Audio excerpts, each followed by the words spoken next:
चौथा बाब राज की दस्तावेज। सुबह की हल्की रोशनी कमरे की टूटी खिड़की से अंदर आई तो उमरदीन को एक पुराना संदूक दिखाई दिया।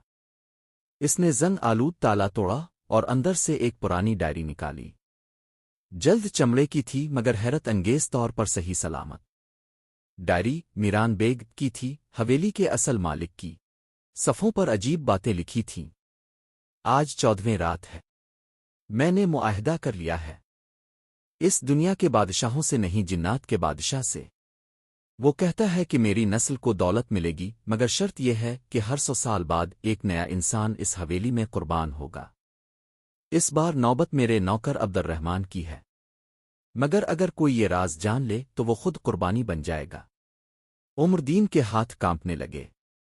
अचानक कमरे के कोने से धुआं उठा और वही औरत जाहिर हुई, इस बार एई में नहीं, हकीकत में। तुम्हें नहीं आना चाहिए था। इसकी आवाज जहरीली थी मगर आंखों में दर्द। मैं अब्दुर्रहमान की बेटी हूं। मीरान बेग ने मेरे बाप को जिन्नों के हवाले किया और मैं खुद बद्दुआ में कैद हो गई। उमरदीन ने पूछा, तुम चाहती क्या हो? आजादी। वो सिसकने लगी, मुझे एई से निकाल दो वरना तुम भी उनके कैदी बन जाओगे। 5वां बाब हवेली के नीचे।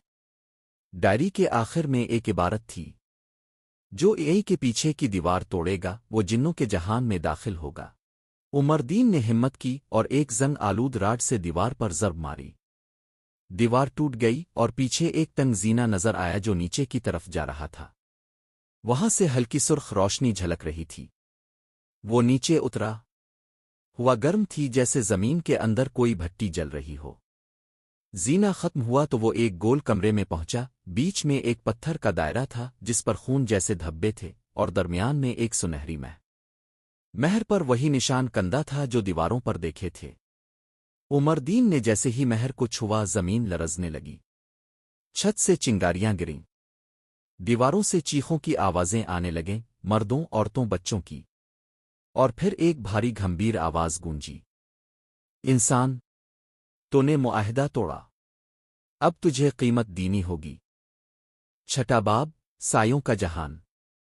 रोशनी बुझ गई। जब उमरदीन ने आंख खोली वो एक अजीब मकाम पर था, आधा अंधेरा आधी रोशनी। हर तरफ धुंध, जैसे दुनिया खत्म हो चुकी हो। इसके सामने वही औरत खड़ी थी मगर अब उसका चेहरा सुकून में था। ये जिन्नों का जहान है। अब तुम मेरे साथ कैद हो, मगर तुम्हारी कुर्बानी ही मुझे आजाद कर सकती है। उमरदीन ने खौफजदा होकर पीछे हटने की कोशिश की मगर उसके पांव जमीन से चिपक गए। औरत आगे बढ़ी, इसके हाथों से धुआं उठा। मुझे मुआफ कर दो, इसने कहा और उसके सीने पर हाथ रखा। लम्हे भर में इसके इर्द गिर्द रोशनी फैल गई।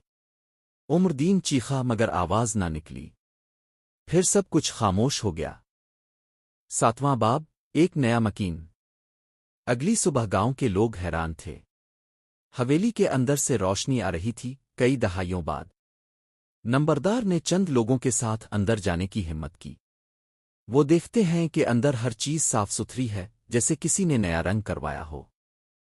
एया चमक रहा था और इसमें एक नया चेहरा नजर आ रहा था, उमरदीन का। मगर वो यही के अंदर था। जब किसी ने करीब जाकर देखा तो उसके लब हिले। चले जाओ, चले जाओ। इस दिन के बाद हवेली फिर वीरान हो गई। कोई दोबारा इधर ना गया। मगर जब कभी 14वें का चांद निकलता है, यही में किसी नौजवान का साया दिखाई देता है जो किसी नादीदा औरत के साथ बात कर रहा होता है। और हुआ में वही पुरानी सरगोशी सुनाई देती है। ये मीरान बेग की हवेली है। यहां से कोई वापस नहीं जाता।